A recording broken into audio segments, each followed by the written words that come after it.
Weather's for the birds, and I guess it's for us too. Finally, it is about time. We've got high temperatures today in the 50s. Some of us flirting with 60s and 70s on the way as we go throughout the week. The clouds do become thicker today and tomorrow, so that may knock our temperatures back just a few degrees. It is mostly dry today, though, with scattered showers going throughout the evening time. Friday is our next really sizable storm up. That's the first alert day. Some of that does get started late in the day, though, Thursday night and into Friday morning. Downpours and gusty winds. The gusts likely 35 to perhaps 45 miles an hour. And the warmth sticks around, too. For much of the weekend, it will feel more June-like as we go throughout the weekend and early next week for the Boston Marathon as well, instead of mid-April.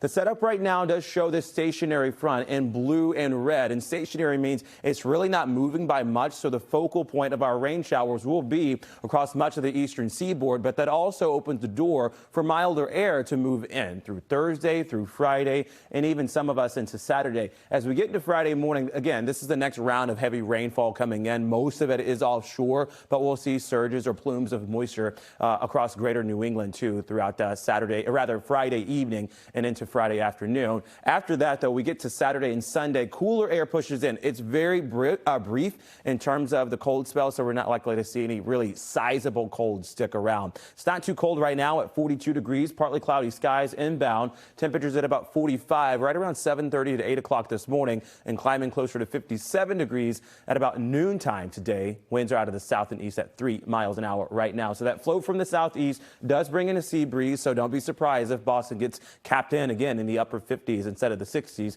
Tonight, right around 5 o'clock, that's when some of that moisture starts to stream in first for southern Vermont and New Hampshire. Scattered showers. Again, this is nothing really to ride home about. Not heavy rainfall, not downpours, not thunderstorms, not lightning. That's reserved for the next system that comes up, and it's Thursday and Friday where we see its impacts, more so Friday than I think Thursday. Saturday, by the way, it's calmer and drier at 55 degrees. So let's track Friday's rain. Look at this first wave coming in tomorrow afternoon at about 1 o'clock. That's just the initial burst. That opens the door for warmer air, by the way, so 50s and 60s even into Thursday night, and Thursday night and into Friday morning is when we really see this thing erupt. This is also not just heavy rainfall, folks. It's gusty winds, brief gusts at about 35 to 45 miles an hour, not so much 50 or 60 miles an hour like we saw with our nor'easter last week, but there will be some lightning, so keep in mind Friday morning as the kids are at the bus stop, they perhaps need to be indoors for as long as possible until that lightning and thunder threat clears, which is why we have a first alert day on Friday. Into Saturday and Sunday, calmer and drier. I think Monday,